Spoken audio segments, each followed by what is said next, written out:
Hello. Oh, hopefully my mic's working. I don't know. I never know. I'm trying to figure that out. All right. So I've already taken some trades today. 2 wins, 1 loss, and the loss was less than my normal position size. So been a pretty good day so far. So I'm not going to rush anything. Again, this is M&Q, so this is Nasdaq. So I just want to let everyone know it's Nasdaq. I had a few people asking me that yesterday. All right, let me get my music up.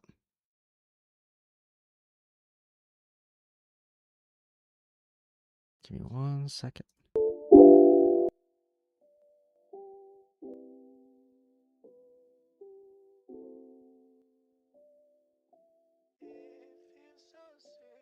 There we go.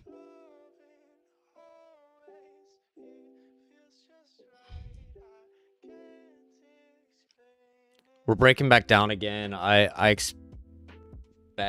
I mean, this is an impulsive move up, so you can't really expect either way. But if we're following the general trend of things, we did break down from this gap right here. Ooh, we actually might have a little bit left. Let me check.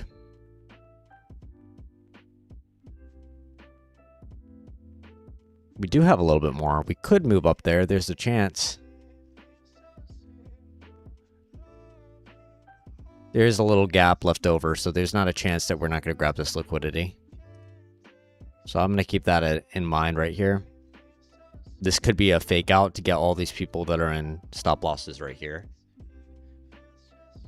So I just got to be careful. Let me fix my monitor. There you go.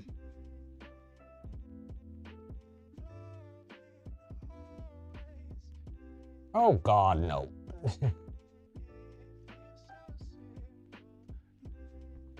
There we go. That should be a little bit better. But we are like showing some weakness here. I gotta keep a very close edge. I would be between, take profit down here, this bottom edge that we're breaking off of, coming back up to here. So there's two chances of what I see for M&Q to do. I see them being able to push back up, grab this little gap, continue back down for this bottom liquidity. And I need to look at the other time frame in a second. So let me go to mark this as liquidity. Or pushing up, and then we have another clear target right here. Hey, what's up? How's it going, man? I don't think we're going to make it to there, but if we do, then most likely that's one take profit. If you have any questions, let me know. I've already taken a decent amount of trades today on my own personal time, so.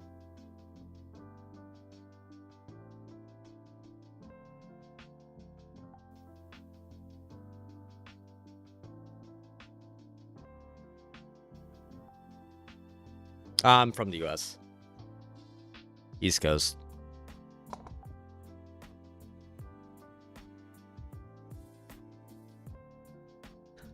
Southern USA.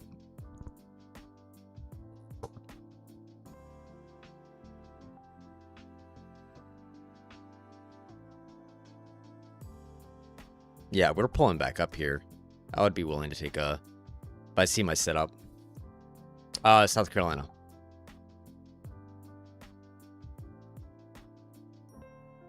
Some people... I'm not seeing any entries now. So I trade on a very... I'll show you my average trade time. Here it is. I don't know if you can see this. Where? 1 second. Can I zoom in? Well, I think you could see it slightly, right? My average trade time is about a minute, so calling out trades is not something I can do. It's more education-wise. But I can do higher time frames. I just don't trade higher time frames, so it might not be as accurate as a person that's doing that. It's same setups that I do, but it just moves different, especially on gold. Gold is more of a liquidity taker. I mean, just generally it's bearish. It's not a good place to take any sort of trade here. Just looking at this immediately on my time frame. I'll look at the separate time frame. Yeah, it doesn't look like anywhere I would take a trade currently.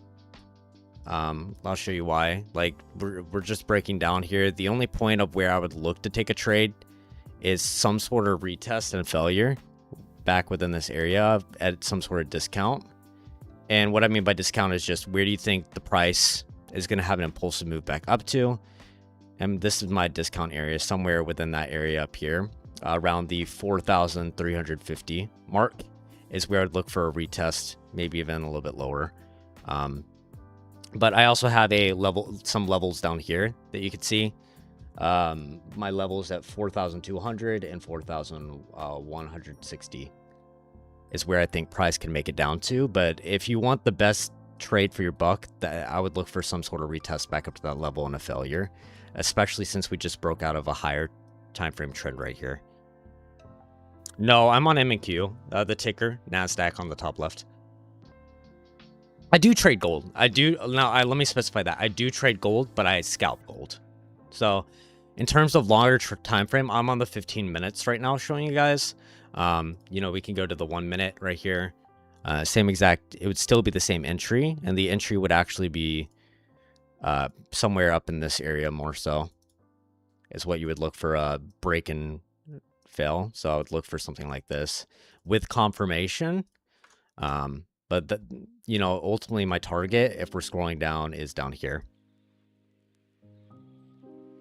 My larger target before I believe that we're going to get any sort of retest up to here. And this is gold. This is gold right now.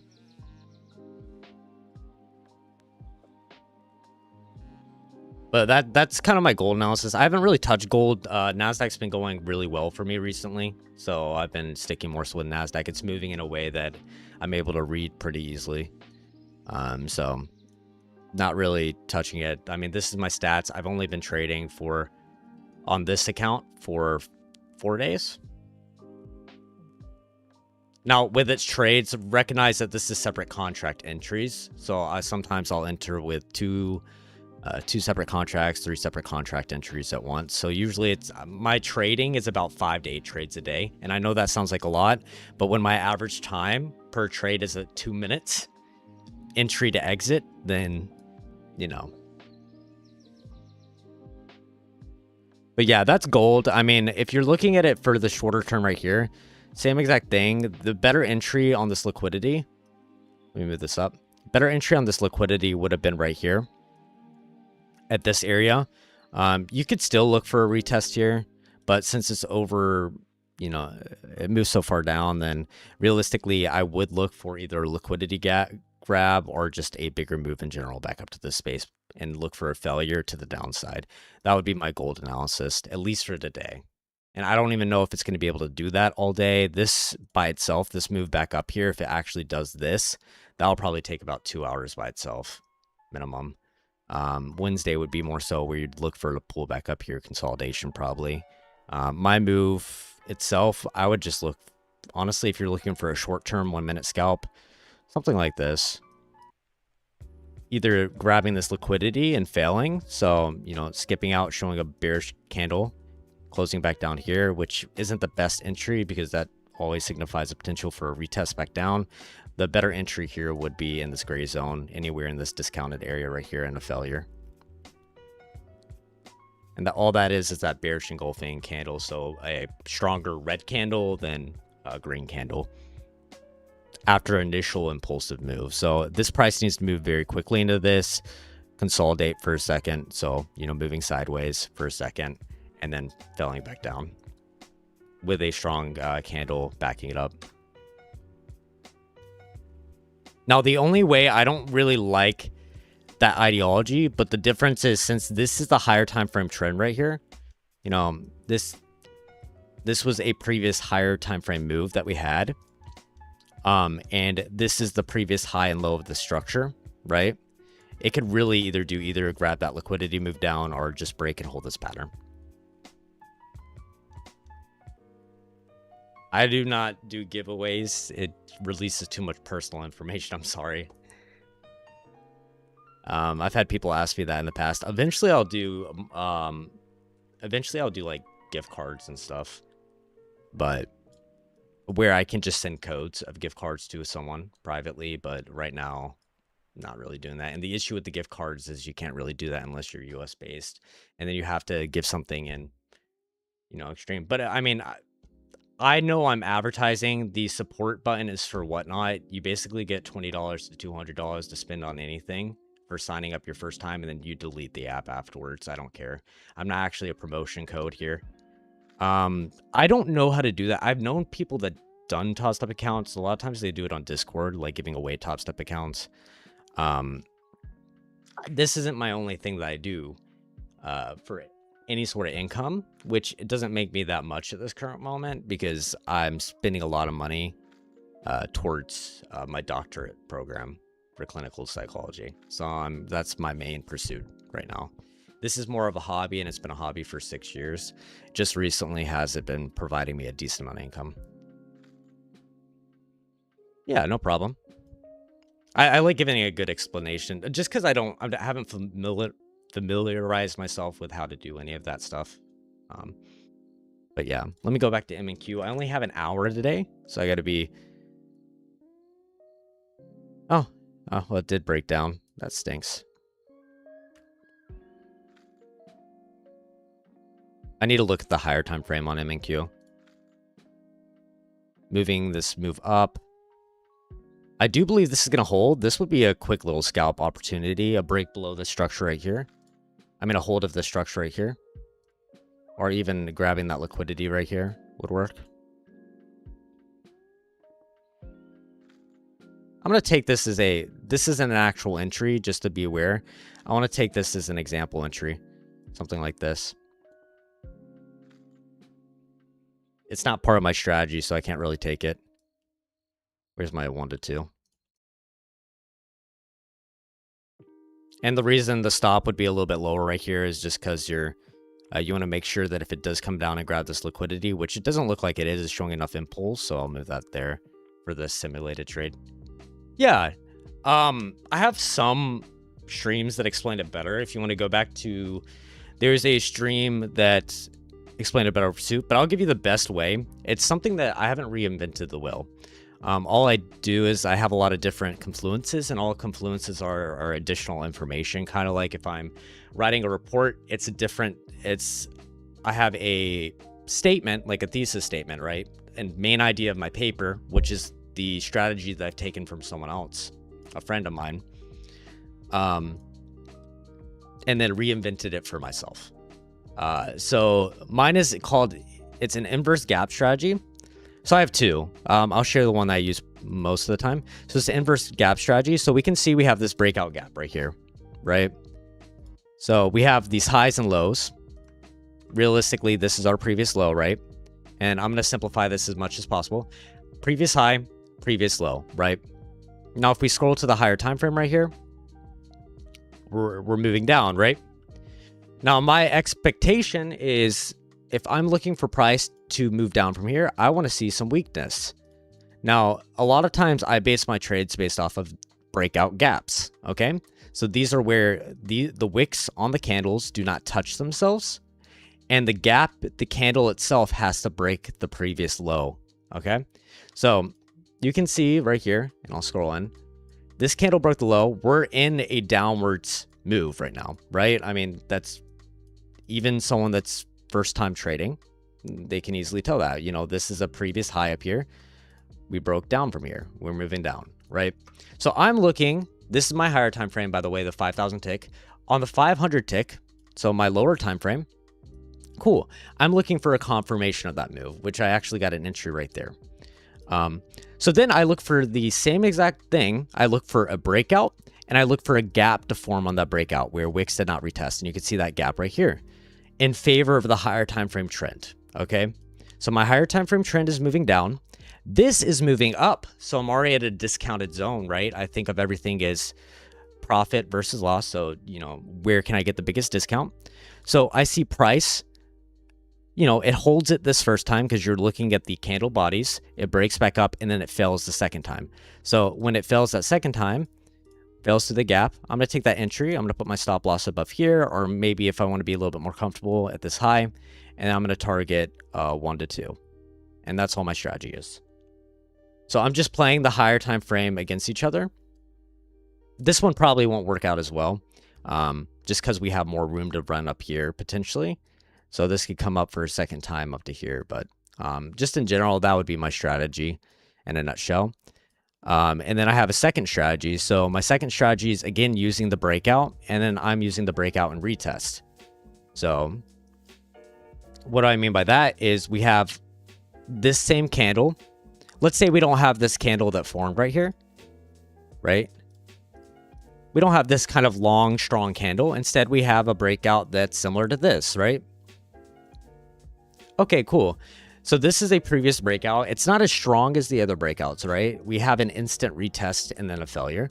But this is what I'm looking for. So then I use my Fibonacci level. So my Fibonacci to draw where the discounted zone is. And all I use Fibonacci's for is discounted zones and where I can get the biggest take profit. So we're in a strong bearish trend, strong move downwards. We see this minor structure form right here. Perfect. That's my second strategy where I look for a retest. We see the retest right there. I go to the 500 tick. We're in this discounted zone right here. And the next key thing is, do we have an area where we can break off this discounted zone? Okay, yeah, there's an area we could potentially do right here. Or we can potentially see it somewhere up here, right? So just entering anywhere in the zone is feasible. And then putting my stop. And this only works. Why do I use the tick chart? It gives me a very clear variable, and what I mean, a very clear ratio of a higher time frame to a lower time frame. And plus, during the London session, 100 ticks are going to look cleaner. Like, I don't know if I can scroll back. Let me go 500. The ticks never change on the chart. All it does is it's slower. So it requires the times change between it. So, for example, if I use 20 candles versus, one candle can represent a different time on the tick.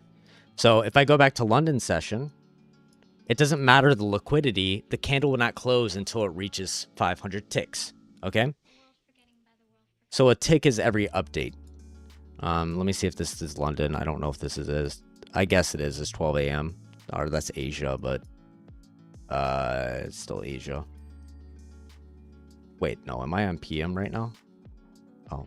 Oops, give me 1 second, sorry.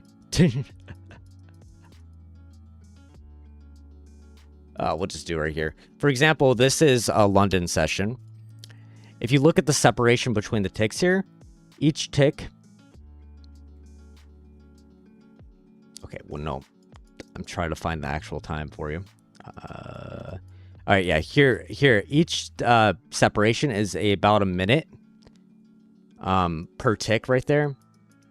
And then when we go to the New York session, each separation is roughly 10 seconds. So it updates differently, but it gives me the same ratio of my higher time frame to lower time frame each time. And it allows me to know on how quick I need to be for the trade. And I don't have to necessarily wait for 1 minute where liquidity could take me out, right? Let me give you an example of that.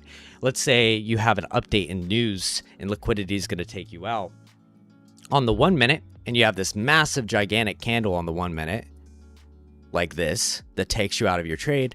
Instead, on the 500 tick, it's still updating and it's giving me areas where price can come back up to eventually, because it's giving those gaps. It's giving liquidity gaps that you wouldn't find on the 1 minute, because that tick closed very quickly. So now I have a target area. Oh, how do I know that this price might come up higher? Well, I have this tick right here. I have this gap on this left side over here that never got filled.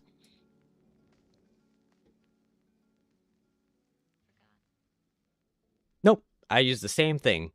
I'll use 100 tick, 2000 tick for the higher and lower time frame, and I use 5000 tick, 500 tick for New York. Now you have to execute trades very quick, so that's why my strategy is very easy to recognize in real time. So I chart the higher time frame because the 5000 tick doesn't move that quick. Like each candle is actually each candle is pretty quick. Each candle is about 2 minutes, so that's enough time for me to kind of get a visualization of where it's going to go. And then each candle on the 500 is about, I don't know, 10 seconds, 15 seconds. So you'll see how quick these update. See. But if you want to even be safer than that, I don't know if there's a custom range on Top Step, but I'm pretty sure there is on TradeView. Yeah, I mean, and that's the nice thing too. It moves pretty similar. It just moves slower in gold. You would think gold moves quicker. Gold actually moves a decent amount slower on ticks. It's about 40 seconds per candle on the 500 tick, and then it's about 5 minutes per candle, 4 to 5 minutes on gold. But gold is just, it doesn't work with my strategy as well. It still works pretty well. Gold is better for break and minor retested because they always try to grab liquidity. So finding a big structure like this, right? Waiting for the break of that structure, waiting for a failure of that break. So we see it right here, right? We have this minor structure here, and then waiting for a retest and a failure. And that would be my entry. Every time, that's a good entry in gold. So you could do that. You know, this is the higher time frame. This is the break at the higher time frame. And then we just look for areas where this can retest and fail. And because gold likes grabbing liquidity more than NASDAQ, NASDAQ's more trend focused. It still grabs liquidity. Don't get me wrong. You know, this is one example of a trade you could take that retests back into the previous area. And the main reason this comes with experience. There's not really any good entries up here. I mean, I don't really like this as a retest pattern. If it's going to come up to this type of pattern up here, usually it doesn't break down from here. This has been retested. It failed right here because you see the wick coming into the gap. So there's no liquidity to grab. If there's liquidity to grab, it's going to come higher than there. This is the only place where we have a minor high and low, and it has liquidity to grab while continuing its move down. And that's how I think of it. Again, discount and where can it grab liquidity while still continuing its strong trend. And the only way, and you got to be aware of this, like if it's going to continue this strong trend, you don't want to trade with this specific trend-based Fibonacci strategy. You don't want to trade within this, right? I don't want to take a trade within any of this, with this specific strategy. I only want to take trades on break of highs, okay? So clear highs, and on clear break of lows, and then confirmation that we're continuing that move. And since we know this has moved so far down in such a quick amount of time, this gives me enough confirmation with this easy strategy that this is going to continue its move down from right here. And if this can continue its move, that's the high, this is the low. I'm looking for a retest in the structure, stop loss above the high, and then just targeting a 1-to-1 or 1-to-2. And then you can even get a better risk reward. Like if I go to my 500 tick now, right? Since I have that updated on my higher time frame, and I can look for that better entry area where I don't have to put my stop loss above here. Maybe I only want to target it, you know, for this liquidity grab right here, right? Strong bearish candle, stop loss right here, targeting a 1-to-2. And maybe this will hit that one, maybe it won't, but that's kind of the example of that specific strategy. No. I don't enter with a large. I can tell when my stop loss is unfavorable. And generally, with the inverse fair value gap setup that I was showing you first, it doesn't give me large entries or a large, if it goes too large, I'll give you an example. Let me see if I can find one. Like this. Okay. This looks a lot larger than it is, but if we actually track price action, right? We have a low right here. We have a high up here, right? And like, let's say we're bearish, which we are on the higher time frame. This seems like it's a big risk. So let's say we enter a short with this candle that closes below this, okay? This seems like you're risking a lot, but if I go to my 5,000, this failure candle that shows up here is already enough confirmation that not only this liquidity is going to break, not only this liquidity is going to break, it at the very least for me is going to come down, grab this, and make a decision if it's going to continue up, right? Because this is still internal structure, and yes, we technically created a higher high here, maybe, or even a higher high here. But if this is showing me this much weakness on this grab higher, at the very least, I feel confident in targeting a 1 to 2 for this structure, or even farther for a 1 to 3 or 1 to 2.5. So I'm always going to get that 1 to 2 risk to reward in my head here.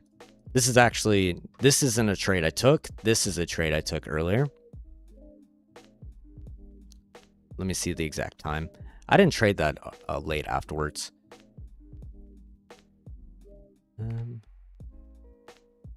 Oh, what time is it? 11:16 is when I took my trade. So I want to see what setup that is for you guys. I have the picture on my journal, but I don't feel like pulling that up right now.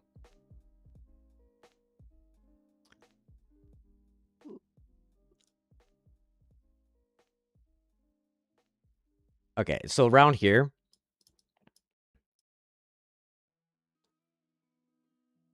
Oh, I'm on the wrong thing. That also makes sense. Give me 1 second. I'm on gold still. Here's the pull back up that you're looking for. Right here. And then you're going to look for a failure of this gap. So you're going to look for a gap to form. This candle continues to move up, coming up to where this top line is. Okay? You're going to look for this to form and hold this gap right here. Let me see if you can see it. Form and hold this gap. You're going to look for it to come all the way up to this line. You're going to look for some sort of failure on the lower time frame at this line. You could look for a temporary entry. This line could be a little bit higher. You know, you're going to look for some sort of failure. You know, it came up to this gap. It might come up a little bit. It might consolidate for a while here. It actually left some room up here. So another retest potentially. And you can do one of two things. You can look for the same setup on this lower time frame, which I don't think it will give it just from experience, but maybe it will give me my setup here. Stop loss up here, targeting back into this gap below this liquidity right here. Let's see if it gives the setup. I'm not going to actually take this trade. It gives the setup right here, right? Fair value gap. We'll see if it holds. You could wait for a confirmation again too. This might not hold, but yeah, it doesn't hold. Okay, cool. That's why I didn't take it, just because it could do multiple things here. But that would be an entry example. Here's another one. Like if you think you're in a discounted range, again, you could do this. And this is the confusion with this type of trading strategy, is you could do multiple one of these. Now, what's the issue with this particularly is I would want to wait for that confirmation, a second red candle to close, and then maybe even close back up below this gap again for a confirmation, especially when we're showing this amount of strength upwards. And then let's say we get that second closed gap. So we close below this gap right here. Let's see if we do it. We don't, so I'm not going to enter. And it changes depending on my let me give you an example. It changes depending on where we are in structure. So if we're outside of structure and we're showing a strong move downwards, then I won't wait for that confirmation. If we're moving up into structure like this, you need to wait for that confirmation. Like it's a guarantee you need to wait for that confirmation. We get the confirmation here. Do we? I actually don't know. I wouldn't consider that yet. Now we do. Now you get the confirmation. You take the short. I know I entered late. You target this gap right here, below this candle that fell within that gap. And we'll see if it hits. I don't know if this one necessarily would hit. This isn't a great setup since it didn't happen first or second time. So realistically, what I would want to see here is I would want to see this one and then the second one fail. I wouldn't want to wait for all that, but since we're consolidating up in this range, you never know.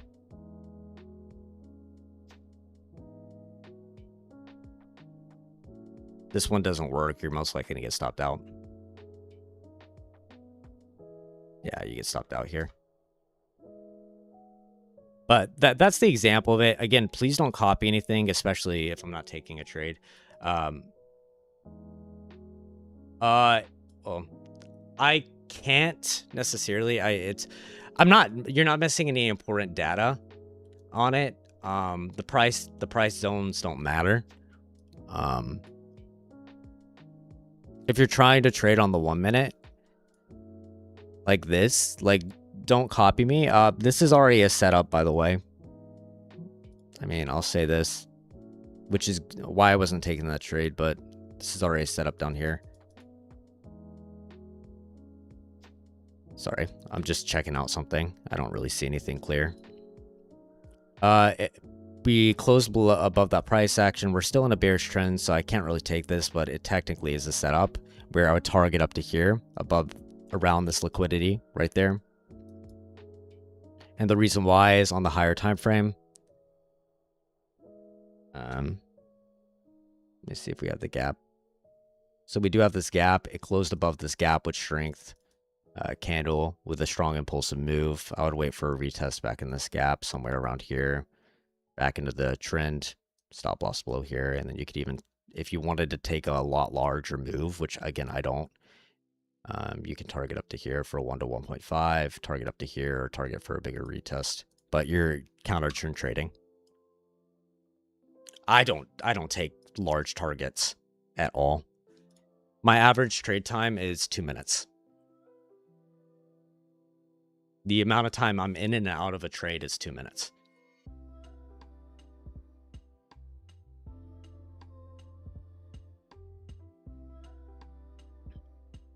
This is showing a lot of strength, so now you're looking for a trade to the upside. And like I said before, do you remember that breakout thing that I said? Right? We had this move up higher here. With this breakout, did it form any sort of pattern? It did. Right here. You know, this is the minor structure that formed within this pattern. Where can we break above higher? So this is the second strategy, like I was saying. Where can we come higher? Oh, we can come higher right here. Or even grabbing that liquidity. So you enter your position here. Stop loss below the candle within this minor structure, targeting a 1 to 2. And all this is a, you see a break, a clean break, clean impulsive break. You go to the lower time frame and you look for this minor structure to form and this minor structure to hold and have a clear area of where it could break off of. So you see a lot of support came at this area right here. So then all my stop would be very close to the candle below. And then targeting that 1 to 2. Oh, sorry, you can see now. So you have this as the lower time frame. And you had this as the higher time frame where we had that impulsive break. And now with this, you don't ever want to target more than a 1 to 2 unless you have clear rules that support it. But you don't. And then if you miss this first entry right here, right, we have this minor box. If you miss this first entry right here, I mean, the second one's usually okay. But after 2, you don't want to even take the risk with the trade. So by the second one, I mean, yeah, you missed this first entry right here where we have this high. So we have a second high and low right here, right? Where's the clear area we could retest back to? Well, here it is, the order block that you want to do. Stop loss below that order block, targeting a 1 to 2 as well. And both these strategies do work for any time frame. Like if you wanted to trade a longer time frame, you can. I used to trade this type of strategy on the minute, but I'm very impatient, so I didn't want to be sitting here for 4 hours a day. I already did that enough while learning. Now we have another setup, potentially.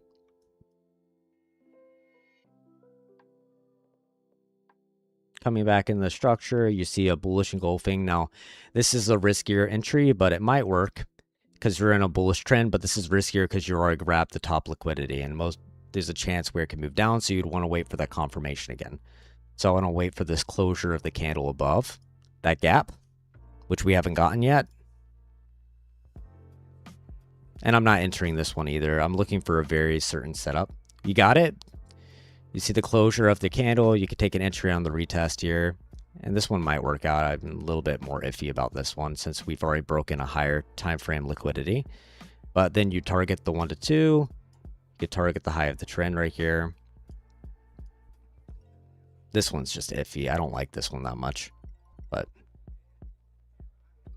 yeah. But that would be technically a setup. Now, a lot of it comes down to knowing where you are at and your structure. So knowing how to chart market structure is very important. Knowing that this is a previous high. This has been unretested. Oh, sorry. This has been unretested down here. Sorry, now you can see. This has been unretested down here. So after grabbing this liquidity, there's a chance that we can move back to this unretested area before continuing up or continuing down. So it might make a decision here. We might go back up. We might go back down. Oh, sorry. That's meant to be down.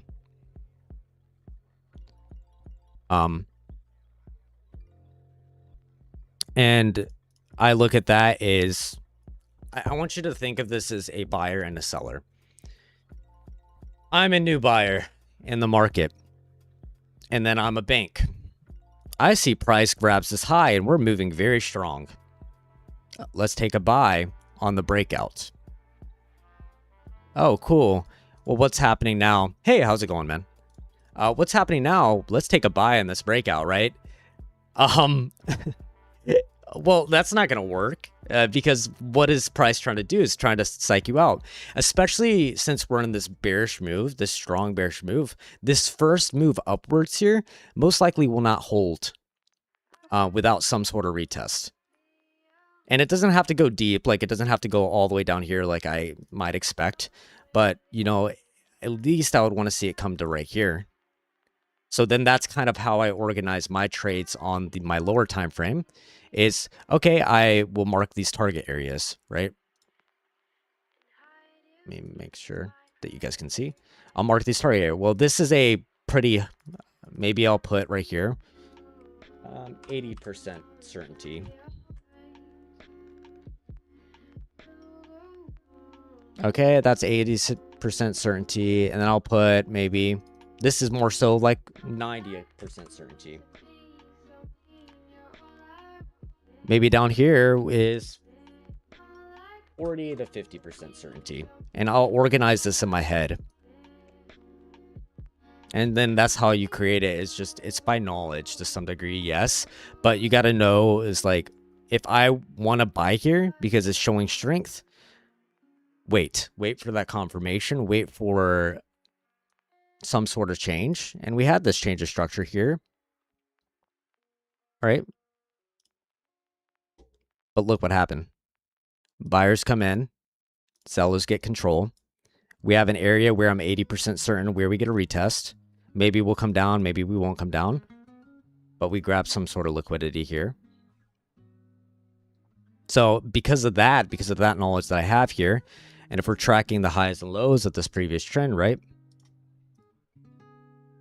Technically, this is structure that we saw to the left here. This is structure. So when we created a new low here, this is our previous high and low. Everything above this is just following that previous high and low. When we created this new low here, at this area here, that's confirmation that it's reversing its trend. This 80% certainty now becomes 90% certainty for me. We have this. Oh, we have another high and low. We have another gap that formed right here, right? Very small gap. I don't know if you could see it. Very, very small gap, but that would technically be an entry for me. Very minor breakout gap because now we're just following price action again, right? We have high, low, high, low, high. We see the confirmation here, entry, targeting this liquidity. And even if this doesn't hit that take profit area, you know, that certainty is not 100%. Okay, well, that's fine. I at least get my 1 to 2 with a decent amount of certainty that, you know, the trend's in my favor. We got that 1 to 2 right here. Now this is a crazy entry. This is a very crazy entry. I'll be honest. That is something I wouldn't take just because it's not big of enough a gap for my eyes to really see in the moment with 10 seconds to take an entry. But that's just an example of the strategy. We failed again.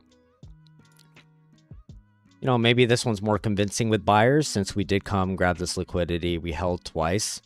Sellers failed twice, failed to move lower twice right here.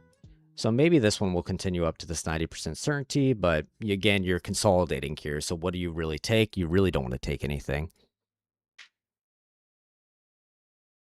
We're contradicting each other. We have this move down here. Oh, actually, I really like this. No, I'm bearish. I'll take that back. I'm bearish. Inverse FVG, failure at the zone again for a second time. We're 100. This is now 100% certainty for me. To at least this area. Maybe I'll be wrong, but... Oh, okay, no, I'll put it as 99%. 99% certainty. Please do not copy me. Again, when I'm taking trades, I do not look for all of this zone. I just look for a bias, and then I take my trade and only target that 1 to 2. So like if I was taking this trade right here, and let's say my stop loss was up there again, I'm only targeting a 1 to 2, so I'm not going to take this whole move.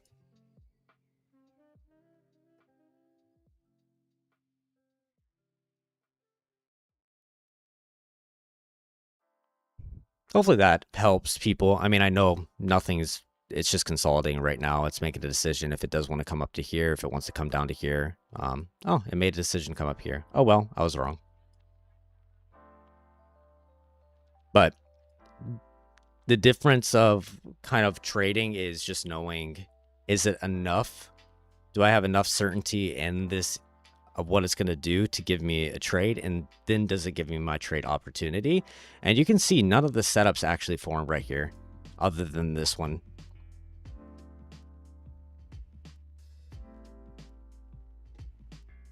Oh man, is it going to actually give me it?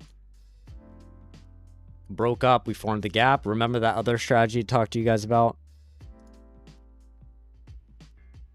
Okay. I'm not going to like this one, though. This one's not a great setup either, but minor structure right here.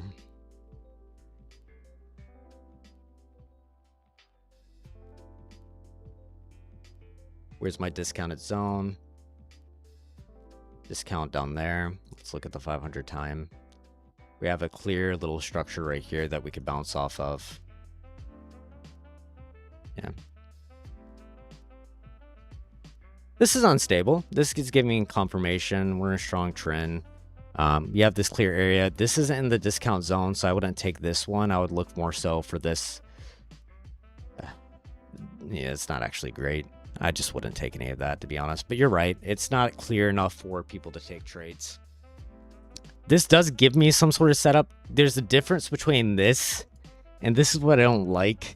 There's a difference between these setups with that same idea I was talking to you early, and these, right? This is in favor of the trend. We know where this price is going to go.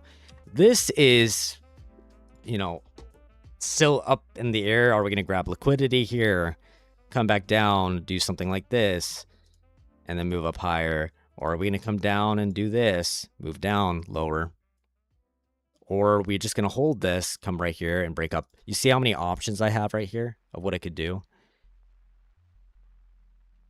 Compared to this, where there's only really one option in my mind, is continuing with this trend down. Because we're not trying to play a reversal. We're just playing the higher time frame trend. So then every time I see something like that, you know, I can scroll back on the 500 tick and then just look for my setup there.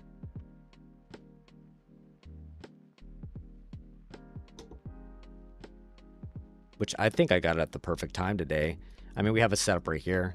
This is the only setup I see within that structure, and it's a very minor one. Right there, taking a setup, a sell down. Just take some time on the charts. Do not put money into the market until you're confident. I mean, that's basically it. We ended up holding, though, like I was saying before, recognize the clean area. We did end up holding this, so, you know, potential trade if you wanted to take that risk. We held, we came back up. Is that actually an entry? That might have been an entry. Let me see.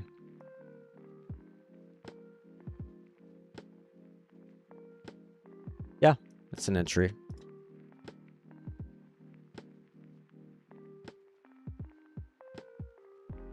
Candle closure above, retest into the zone, hold above the zone. Could have done my entry like that, target a 1 to 2. You could do it that way. You could play the first clean area where it could break back up at an order block. So we play it down here, somewhere right here. Stop loss below that green candle. You could have played it that way just to account for liquidity being grabbed. You can play it if we're looking at the 5,000 tick. We could also look at it from this way, right? We have this clean higher time frame order block. So looking for anything within this order block is discount right here. Let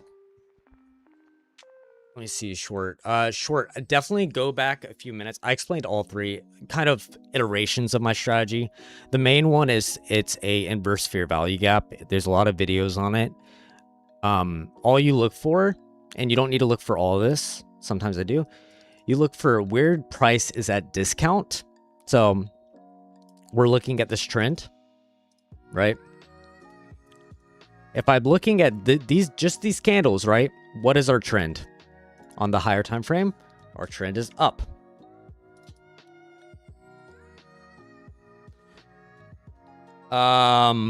Depends on your personality. That's the best entry I can give. Some people are able to, and I would highly recommend if you're starting out swing trading with a very low position size, if you want to put money in the market. And when I mean low is, it should be nothing to you. It should be like you're going to go out to eat or something that's affordable to you and the amount you're putting into the market. It's a lot easier to do that on futures and Forex because you can position size better than stocks, in my personal opinion. Even though they got rid of the pattern day trading rule in the USA. But for it, you know, scalping versus day trading, it's one of those arguments that realistically swing trading is the most consistent in terms of having time to make your entry. Day trading is even still better because you're still entering and exiting trades within an hour, 2 hours. So that still gives you time. Scalping, do not recommend for people that haven't. Scalping is a lot better on your psychology, a lot worse on if you haven't developed those skills on the chart. Moving to scalping has helped a lot more for my psychology than the other two for trading. But I spent 12 hours, 14 hours a day, 2020, 2019, and then during COVID as well, studying every single thing I could. And then I use about 5% of it.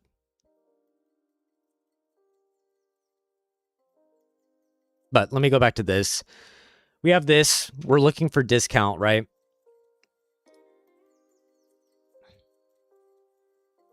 Yeah, no problem. I look for discount. So let's say this is all we saw on the market. I'm looking for discount. Where's discount, right?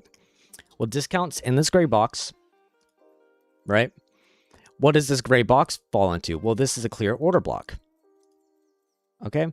So anywhere within this range, I'm looking for my trade entry. For this specific strategy, this is my second strategy. This is my less used strategy, just to let you guys know. Then I can go to the 500 tick, and we're looking at this. And if we're looking and following price here, you know, we have this clear high and low. We know our order block is down here, somewhere around this, right? These in between these lines. So where price buyers came in and stepped in, showed a lot of strength. Now we can track this higher and lower, right? High, low, high, whatever, low. I mean, it doesn't really matter, right? High, low. Oh, we broke the high. We grabbed this liquidity down here. We broke the high, low, and this is where the breakout occurred. This is my strongest area. My strongest area is right here. Looking for the trade entry. And because this doesn't fall in the gap, I'm looking for a liquidity grab. Just because of confluence. Now, with my second strategy, same exact idea. We know we're on a bullish trend before, so I still wouldn't take this because it was very uncertain. So my second strategy is looking within those discounted areas, okay? If we hit this discount zone, where can I find an inverse fair value gap? And we find it right here. And all that is a gap between the two wicks where wicks do not retest. And there is a, the body of the candle breaks the previous structure. So then if we go follow that structure more, right? Let's follow that a little bit more. We have this high, oh, we have a low, high, low, high, low. This candle breaks right here, right? Candle breaks around this area. We show strong strength. Coming back in, we retest back into this area, and then we hold this retest. So a key rule of thumb, and again, anyone can watch this back. It's a live stream. If you need help, recognize that this takes time. You can identify which is easier strategy. I have a video on it, a short on it. I have a journal that's offered in the short with the strategy. You can plug that basically into AI and ask you if you're doing it right, to be completely honest, and it will give you feedback. And make sure you do that in real time. I don't care about AI use or anything like that when it comes to trading, for especially being a journal, used for a journal. But yeah, that retest fell. If there's any uncertainty of what the trend is, you want to wait for a retest. Okay? If you want a discount, you want to wait for a retest. If you think price is going to break straight up from here, which there's certain scenarios where it might. For example, scenarios where we're showing this strong, deep move down, you might not want to wait for a break and retest, especially if we're showing this strong move down. If it's scenarios like this, where maybe we're consolidating more, you want to wait for that break and retest and confirmation. Okay, or if it's area like this, and this is why I'm very uncertain with this type of trading environment, is where we're now reversing from the strong move down and potentially making a move upwards, reversing the trend. You want to wait for that break and retest, right? On anything, on the higher time frame, on the lower time frame, you can see how I waited for it. Break, retest, right there. And the same exact thing on the lower time frame is what you would wait for. Break, retest. You don't want to just enter blindly on those zones.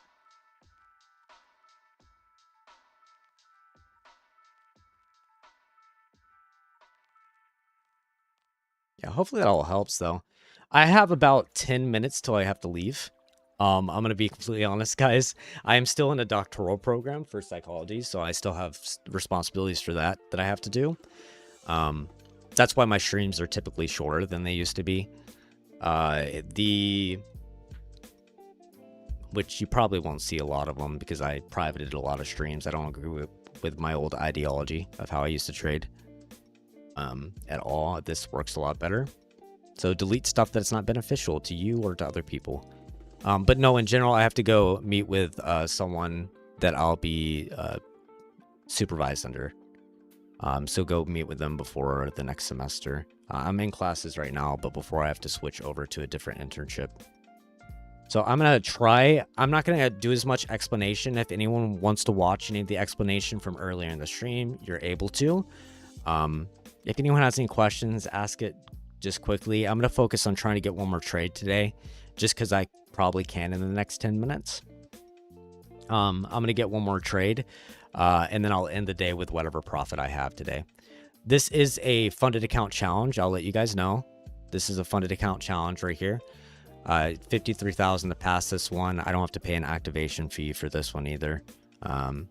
So I'm just trying to pass this one as soon as possible. So that's why I'm taking a bunch of trades. Now I'm only risking $100 per trade. So all of this is in 4 days. I will say that's a positive with this. All this is in 4 days, risking $100 per trade.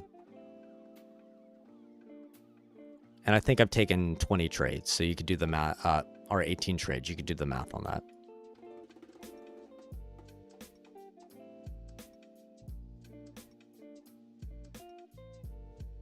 All right. Let me go ahead and analyze this quickly. I need to figure out what I want to do with this.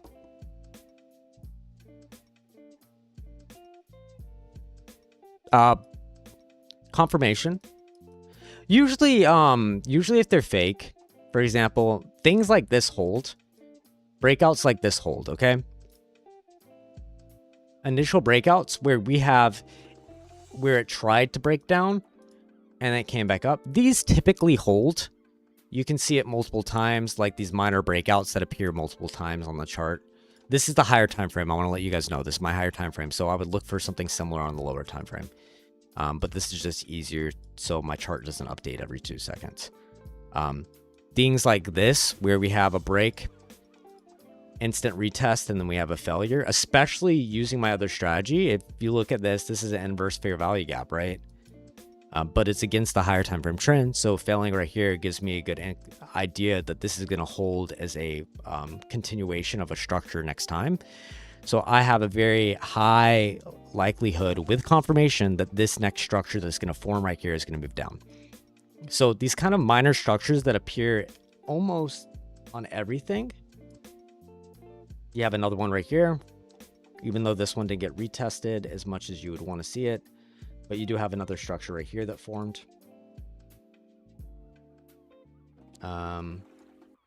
You didn't right here. That's okay. This was just very bearish. So a lot of these you won't have on these bearish moves.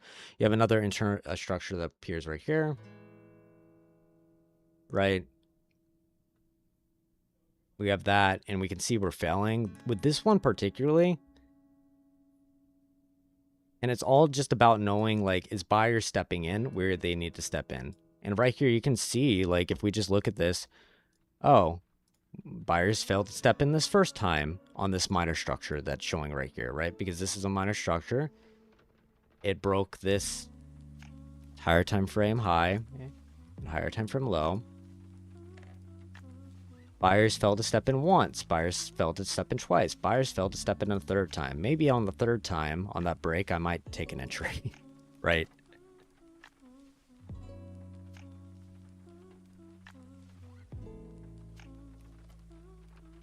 Let me see if I have something else. I mean, this is another example right here, right? Look at this. This is a massive one. I don't know if you guys can see. I don't know if I can fit the whole thing. Look at this massive one. Buyers failed to step in right here. And I'll scroll in so you can see now. Buyers failed to step in here, so that even makes this stronger. Is this this could be a potential entry, and then not only that, this could be a potential entry. I don't use either. I don't need either for confirmation. My confirmation is the closure of a gap. Confirmation for me is I use bearish engulfing candles. So I'll make this easier for you guys. I don't really use, I use volume on ideology. So what would buyers do versus sellers? And there's a lot of videos that you can watch on that, not even on my channel, just in general. But let me give you an example. I don't need a middle line. So like confirmation for me is just these. You know, if I'm in a bearish structure, I'm moving downwards like we are right now. This is confirmation. Simple as that. Just a stronger red candle to green. Or another confirmation is, let's say the candle comes up above and grabs that liquidity and fails again. That's confirmation. We look at these gaps right here. Same exact entries I was showing you before, right? We have the change of structure, so we're following market structure down. High, low, high, low. This is the previous high. This does not count as a high until we break this previous high. High, low. Okay, well, you know, from this high, low, did we retest further into this? No, we didn't. We did an instant rejection back up. Okay. That's confirmation that we're still showing strength. Buyers are still in control. Right? Oh, God. Buyers are still in control there. If we want to see a continuation of trade entry, where is the most likely place buyers will be in control? Well, where did strength come out of this price? Strength came in on this candle, where we broke the structure for a second time. So this is where we saw strength. Everything before this has been retested. And there's nothing that would give me an inclination that we're going to hold around this area on this higher time frame. So this is the only area that is retested. If this would have come down to here, I would have been like, oh, this thing is weak. I'm not going to take a trade right now. So this is giving me confirmation here. Let's scroll to my lower time frame. Same exact idea. That's giving me confirmation here. Oh, well, if let's say you don't want to enter on my strategy, which is the fair value gap. Well, where's confirmation? We follow price from where it broke this range, this box right here, this previous high. High, low, high, low, high, low, high, low. And you can see where the change of structure happened was at my line. Below lows. So on my lower time frame, for example, we have this change of structure, okay? That appeared where we think price will. Now let's say my line was down here, okay? Let's say my line was down here. Now I'm not entering a trade no matter what happens, because it's not where I thought price would move to, right? It doesn't fall in with my ideology. But since my ideology is somewhere right here, right, where I think price can retest, and it gives me confirmation following those highs and lows right here. And let's say even if I entered this late at this high, my stop loss is still going to go where the change of structure happened, right? Where we created that new high.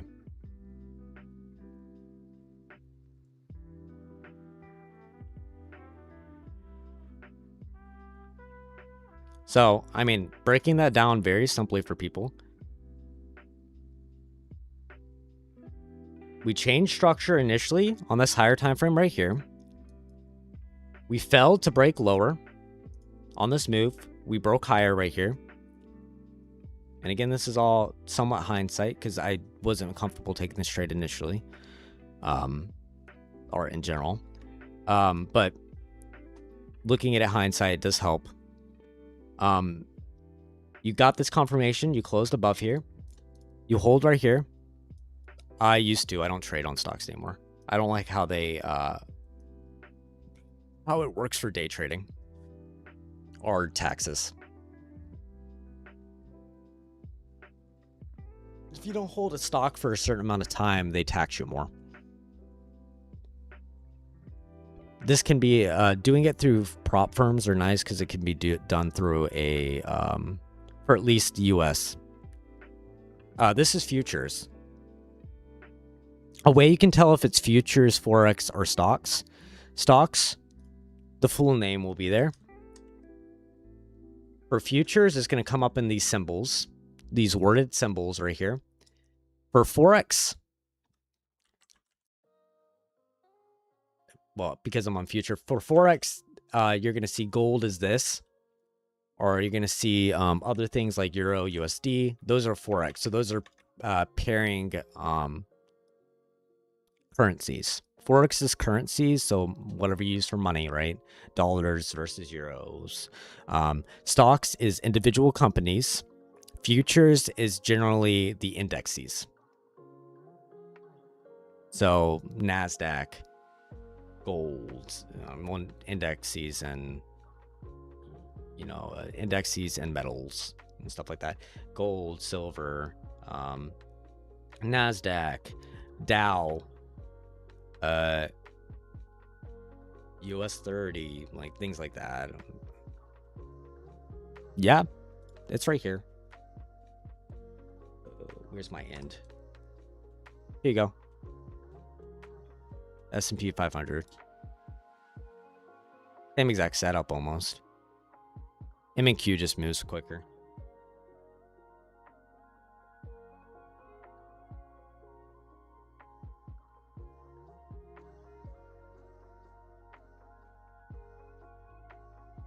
Stick with one thing. Stick with 1 to 2 strategies. Recommend one. Learn the market. Relate the market around that strategy, because there's multiple ways. There's only one thing that you can never change, is the trend of the market. If your higher time frame trend, my 5,000 tick compared to my 500 tick, if this is showing me this strong move, and I have to remember this because I make this mistake a lot still. If I'm still getting this strong move upwards and we're getting confirmation over and over that we're pulling up, right? Why am I going to try to take a trade to the downside? Right? No, the only entry I'm going to look for is you know, following price action here. We can look at it right here, price action right here. The only place I'm gonna look for an entry now, okay, we have a discounted zone down here. Do we have a clear area where this discounted zone is? Yes, we have it right here. So the only place I'm looking for this entry initially is in this box. And then I can lower it to where I would look for a more specific entry, right? I would have two places, this and here and here. And then we would look to see where that setup forms out of those areas. And we would just wait. Better to wait than enter a trade and lose, because it's going to stop you out.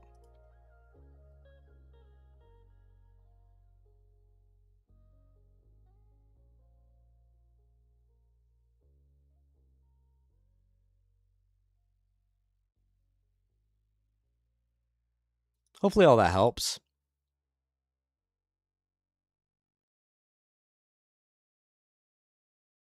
I mean, I can give you an example. I have a very high inclination right now that we're getting a retest.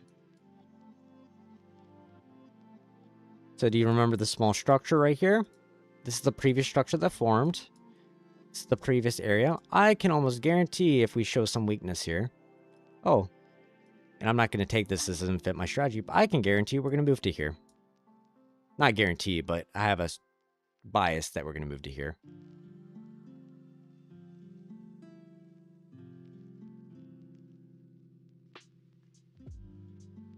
Yeah, no problem. I'm sorry if I'm speaking very quick or anything like that, but I just know people can go back and watch other videos for that. Like, of course, I have a bias about this. Now, I don't take this type of trade. It doesn't fit my setup, but you know what I mean. And technically, I would target a 1 to 2, so I'm risking $100 to get $200, right? Now, I'm going to add something else. Have a sticky note. Have it on your computer, especially when you're learning. No matter what you're trading, stocks, Forex, futures, doesn't matter. Know what your position sizing is going to be. I know if I want to risk $100, and let's say my entry was right here and I was risking up to here, I know 56 pips is roughly 4 contracts on futures to equal $100 of risk. Now on futures, there's 2 types. So we have M and Q. You have these for all those major ones. So you have M and Q, you have MGC, you have MES, and all the M stands for is, I think it's micro. I actually can't remember. It's micro. And then you have, now we have NQ, and you notice there's a difference. So you got to know the difference of those contracts before you enter anything. The difference of those contracts, one is worth $5 per tick. So instead of this, instead of this risk being right here, that $50 risk that I was talking to you about a second ago, 50 pip risk, instead of that being, with one contract, instead of that being $25, that is now, math, $250. So with the separation of this, we have the mini, so that M in front of it, and then we have the NQ.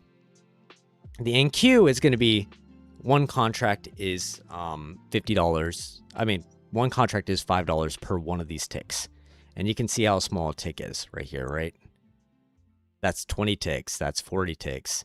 That's 60 ticks. So I don't touch the NQ personally.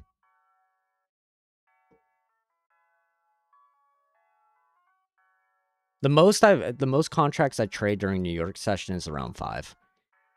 That's usually the most I'll get with $100, and the lowest is usually 2. And you can see I had this area. I had these 2 clear areas.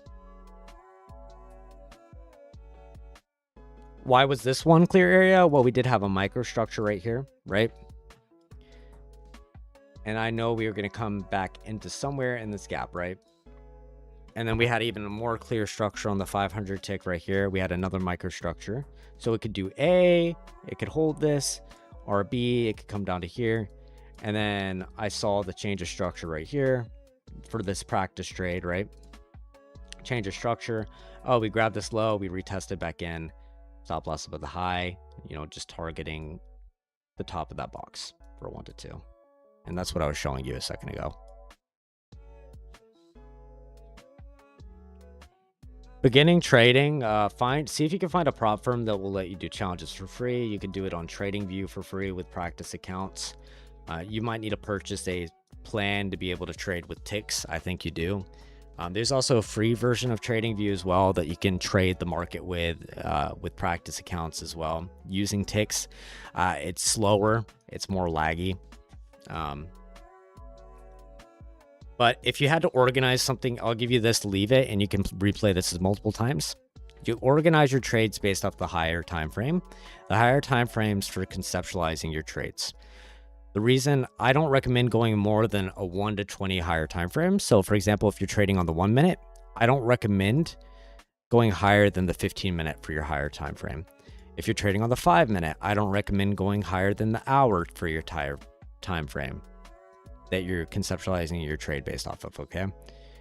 For me, I do the 500 tick and 5,000, or the 100 tick and 2,000. So that's basically my higher time frame is 20 times bigger than my lower time frame for the 100 tick, and my higher time frame is 10 times bigger than my lower time frame.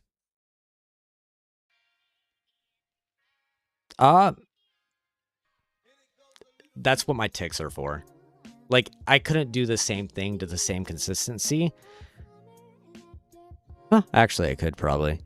On the 15 second, the 5 second, it just has more liquidity jumps. The nice thing about the ticks is, depending on the time of the day, it changes the volume of liquidity, the volume of liquidity, the volume of buyers, basically buyers to sellers. So this will go a lot slower during Asia session, and it will go a little bit quicker during London session, and then New York, it's rapid like this. So it goes based off of how much volume's in the market, because it takes 500 ticks a price movement, 500 ticks a price movement to move. So that's why I use it. Compared to, let's say if I was on the 15 or 30 second, 15 second during Asia session or London session, let me show you what it looks like.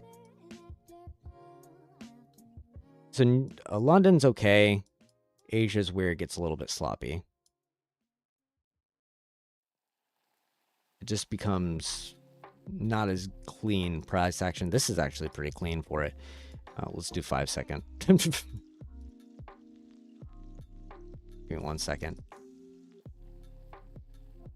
Maybe this is a bad example. MNQ just seems to always move. But like for anything else, like gold, it works really well for those slower sessions.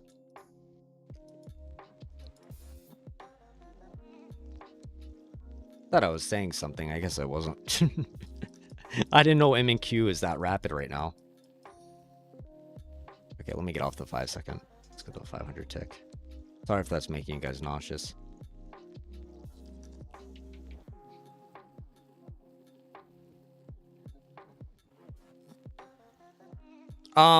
It's not necessarily easier or harder. Yes, the higher stability, 5 minute, 15 minute, you're probably going to take one trade and be done. It's not that they're more stable. It's easier to check your trade and make sure you get a more stable entry. For stocks, yes, it's more stable. Liquidity, all liquidity is, and I'm going to explain it the way I like to explain it. It's not necessarily accurate. Liquidity is any time it grabs an important high or low. Okay, so that could be with market structure. Now, liquidity to me is looking at the higher time frame. Okay, so there's a difference here. This is not liquidity to me because this is technically a higher high, higher low, right? But this is not a higher high and higher low up here. Now, what's the difference between that? If we look close to this candle, this is liquidity for me.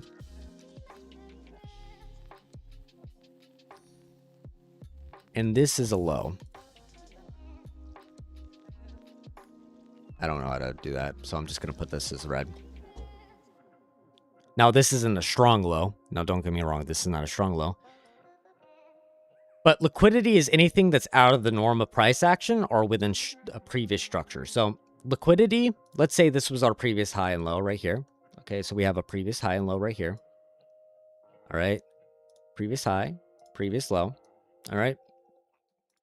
And let's say this is the first time it's retesting in this price action. Okay. This is liquidity.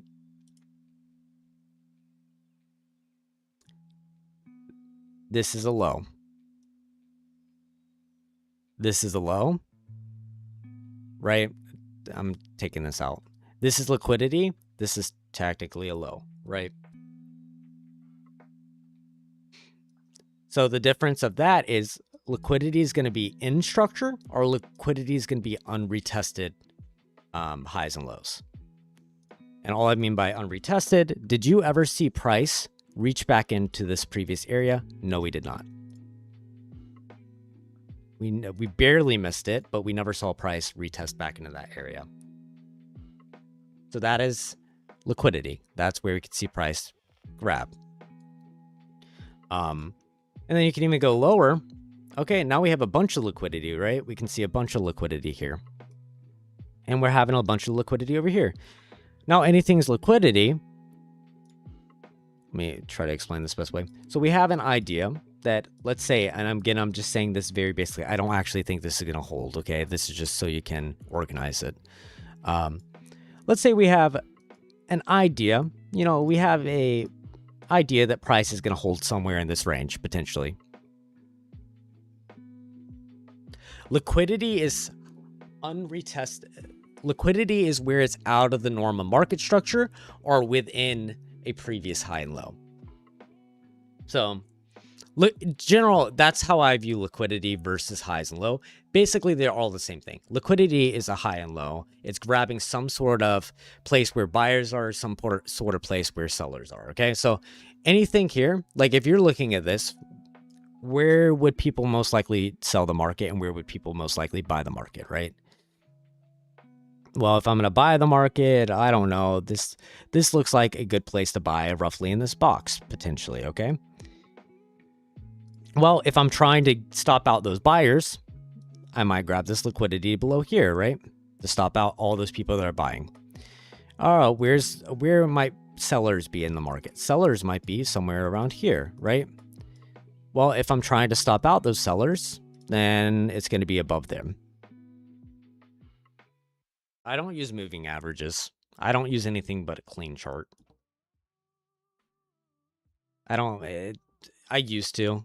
There's a strategy. If you want to swing trade, now adapting it to something, more friendly to new users, Qualamagi is a very good person to follow.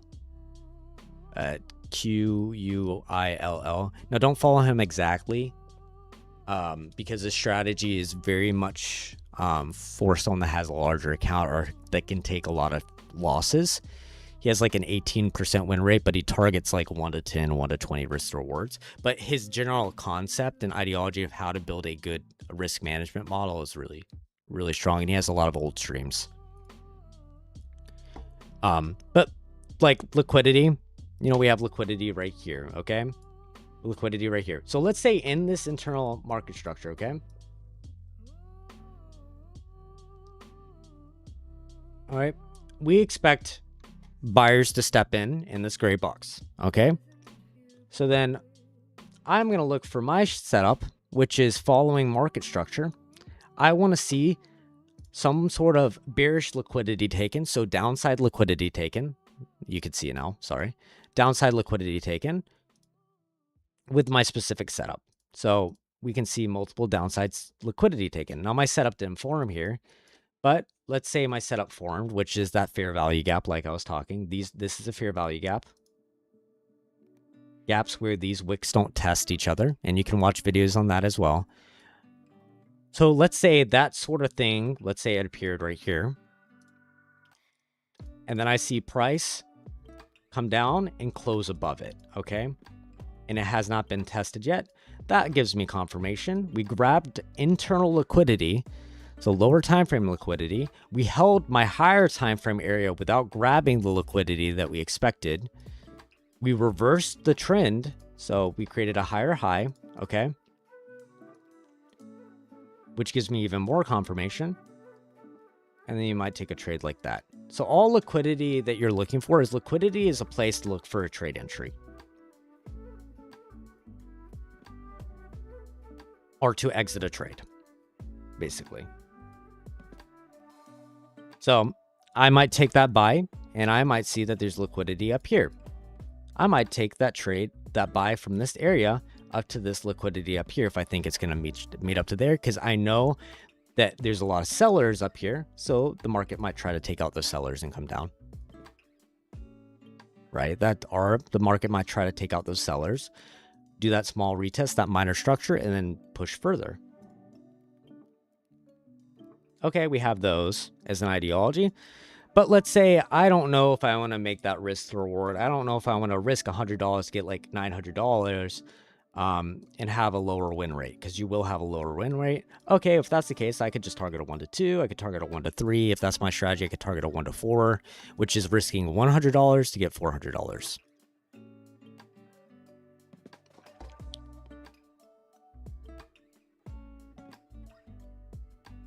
Hopefully that's a helpful explanation. Don't copy me. Stick to 2 to 3 trades max a day. I take 5 to 8. Now that is one thing I struggle. Over trading is gonna always be something for me. Just recently though, it's helped me out a lot. I mean, it's been in my favor, but on bad days and bad markets, taking 5 trades is gonna destroy you. So stick to max 3 trades if you're gonna scalp. Stick to max 2 trades if you're gonna day trade. Stick to max 1 trade per day if you're or maybe 2 trades per week if you're swing trading. Stick to max if you're doing even long investing. Just diversify. Find a discounted entry and diversify. If you learned anything, and this is the only takeaway I'm going to ask, if you learned anything, look at price.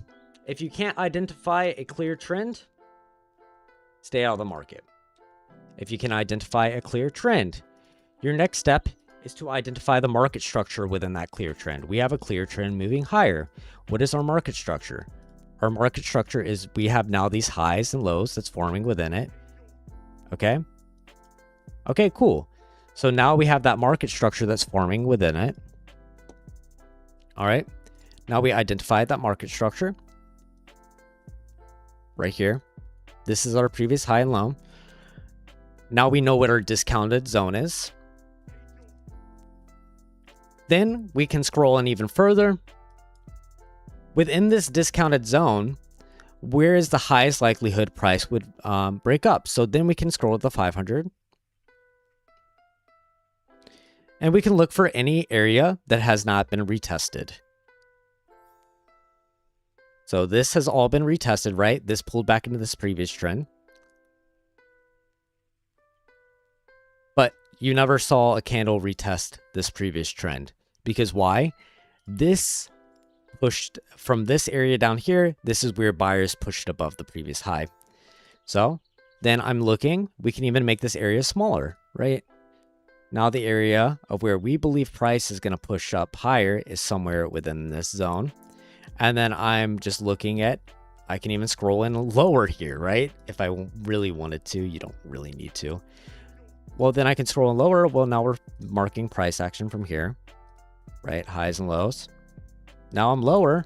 Let's zoom this in even further. Now we're within this area. And we've minimalized this whole crazy, scary thing to this area right here where a potential trade might be. And then we can even minimize it more. Where do we change our trend? Change our market structure. We're tracking market structure coming back into this price, right? And then we grab a new high. Oh, sorry, drawing low. And I'll show you it. Sorry, I know you can't see the screen.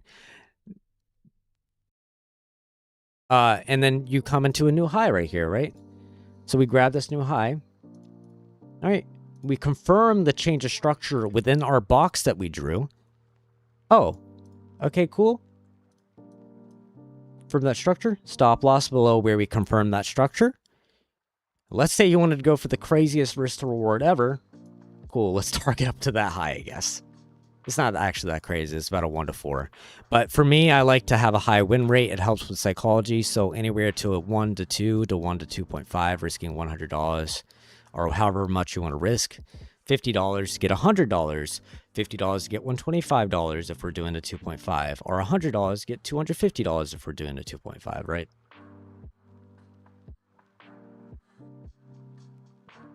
But hopefully that helps. I know I gave a lot. You're always able to watch back through. I will be live some more. My schedule very much is dependent on when I'm live. I do this as a hobby. I don't make anything from it, so other than enjoyment. And I like teaching things I'm passionate about, because trust me, no one around my area is passionate about trading.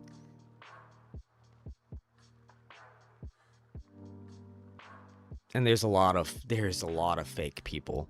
In terms, I'm very honest about, you know, that I'm not doing this full time. This is not my full time ideology. This is something where it is a hobby. If I was full time, then sure. But I do know what I'm talking about. Now, the psychology is the second part of it. Psychology, honestly, I would argue is more important. And that means being able to manage those emotions in the trade, being able to stick with that strategy. And that's why I highly recommend using AI to help you out with that. Because you can ask AI to do 1 of 3 things. You can ask it, A, create a rating scale based on this pasted strategy on the top 6 important areas of trading. Okay. You can ask AI to be blunt and provide positive and negative feedback. And then keep a running count of trades for me. No, I never used Claude. Is so bad at actually identifying trades. Claude is so bad at actually identifying trades. Claude, I'll show you what it looks like. Here, let me pull up my docs quickly, and then I do need to probably leave. Some things I can't show you on my docs because it's client info, so give me 1 second.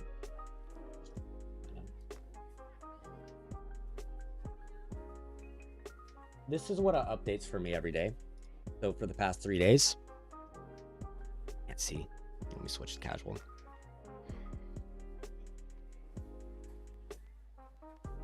And then let me make it this bigger for you. So this is what updates for me.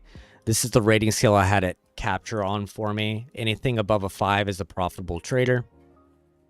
Of what it determines, I posted my strategy, and then I post screenshots each day.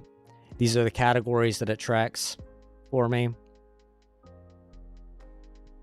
Entry, trade management, rule, patience, risk, reward. And then it tracks my trades. I still need to insert all these screenshots, which I probably won't ever do. I just want to see what my thought process was during those days. And then it gives me patterns of those days, which I'll show in a second. So you can see, you can follow through. It gives me ratings. Now, they're very harsh ratings. I asked it to be as harsh as possible. Day 2 was my best day. We'll see what it updates for me on day 4. Day 4 probably was my best trade. Here was the update since yesterday, and then it hasn't added the trades in for me. Cumulative P&L, you can see that it's higher now.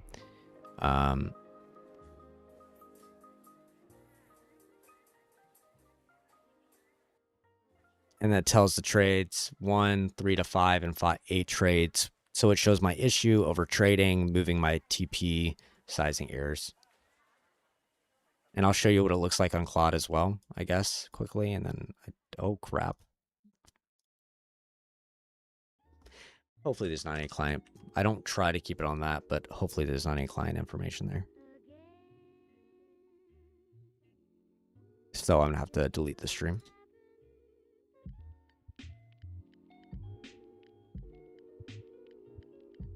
If you overtrade, full time, I have psychology issues. During the end of semester, when I'm taking exams or very stressed out, I overtrade. Be blatant, and it destroys a lot of profit I made. The winter was extremely stressful for me, and then April was very stressful for me. And if I don't live stream, then I get out of a habit. Or not even live stream, if I don't do it every single day, I get out of a habit, then you get rusty, and that's what usually happens. You fall into bad habits again. So Claude, this is the reason why I've done this for 2 weeks. 1 week in this manner, 2 weeks, my trading has improved probably 150% doing this. This is what comes up with it.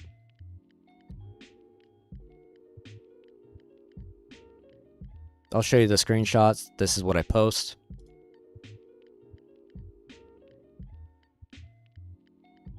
And it just, I ask it to keep a running count from day to day for me.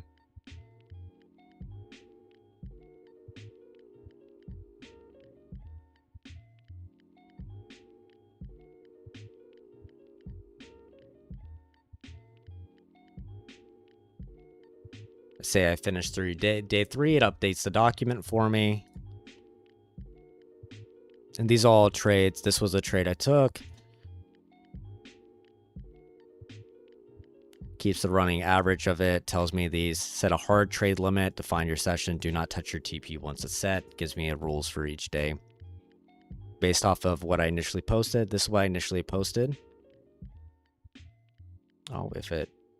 Wow, I didn't realize I had so much stuff. I posted my document right here. And it read both strategies for me, and it gives me feedback based off those.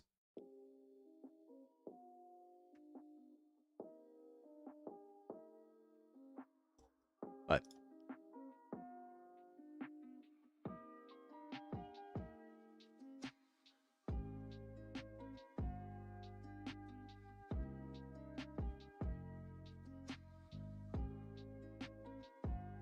I don't think I'm going to get another entry, though. I haven't really found anything I love yet. This is technically in a bullish trend, so, I mean, you could. No, I just don't like it. This is technically a gap close as well, but I just wouldn't be able to feel confident in this entry. Everything's retested here. Lowest this point would go is this would be where my discounted entry is, right here.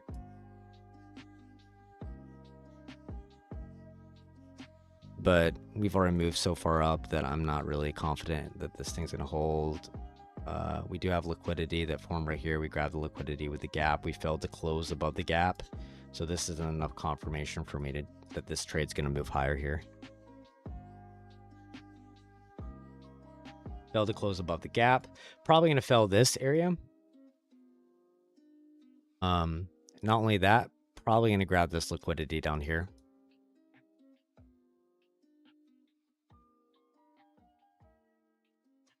Yeah. Basically, my prompt is the day, the trade number for that day. And then it updates all that because of my initial prompt that I gave it. And you can go back and look at all that on the stream afterwards if you want, and copy it if you really want to. The first thing you need to do is create specific rules. You could copy someone else's strategy. You could copy my strategy. I have a YouTube short, if you want to go back, look at it, that has a downloadable document for you. That has my strategy on it. You could just copy and paste and learn by implementing screenshots, and I'll tell you what you're doing right, wrong.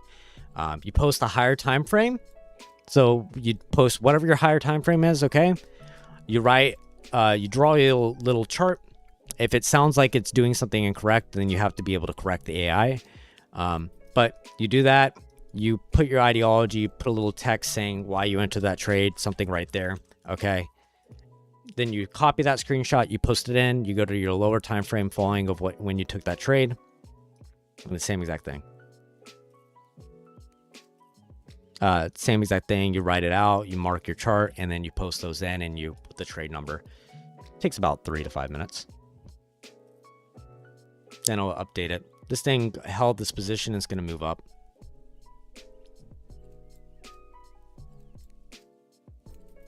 Say if I entered right there on this confirmation.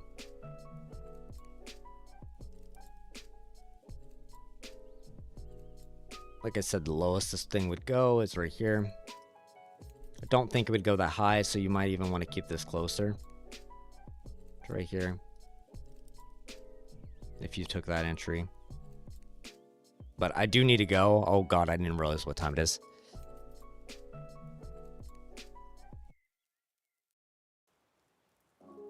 Oh, yeah, no problem. Hopefully something I talked about made sense. I know how hard it is to not necessarily understand it, but understand the terminology, but I just really have no other way to explain it than using the terminology, especially after all this time. That's why I try to say like down and up, but even that doesn't give a clear idea of what I mean or what I'm looking at. So the more you look at kind of what I'm saying, especially during some of those examples and when I explain the strategies, the more it will make sense over time when you're doing it yourself. So give yourself like 3 months, 2 to 3 months just to practice it. And you don't need to spend 8 hours a day. You have something here, you have something in other traders that work, that you can follow through. I just think live streams give the best way to show people's thought processes and finding someone to where it doesn't look like it's a hoax, where it looks like they're doing something with the actual chart and not with indicators. Indicators can work, but with indicators, there's a lot of nuances as well. So them trying to explain it in a better light. Same thing with like trend lines, a lot of nuances. Trend lines are harder work than just following market structure, in my personal opinion. But again, that's my own personal opinion. How I trade is my way that works for me, right? That might not work for other people. But yeah, I gotta go. I really gotta go. I will talk with you guys again. I will be on live tomorrow. I'm gonna go ahead and show you. Let me just pull this up quickly. Instead, let me go ahead and do my end of day. Let me make sure there's no private information. I don't think there is. There shouldn't be on this, at least.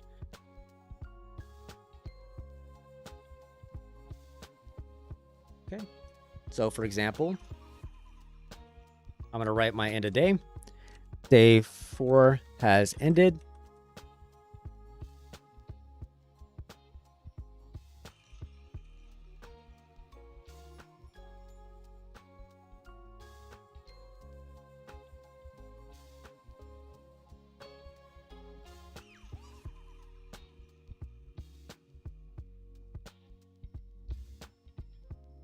Gives me my 7-point say. My average is barely profitable, which lines up with my actual trading history in the past year. Not my past 2 months. My past 2 months have been amazing. I mean, past month and a half has been amazing, but past year, if you look back at those numbers, no. But consistency wise, day 2 is good. Day 4, today was my best day by far in terms of following my rules. And then it gives me my update, and it's adding to my file for me. So it tracked all 3 of these days. Yeah.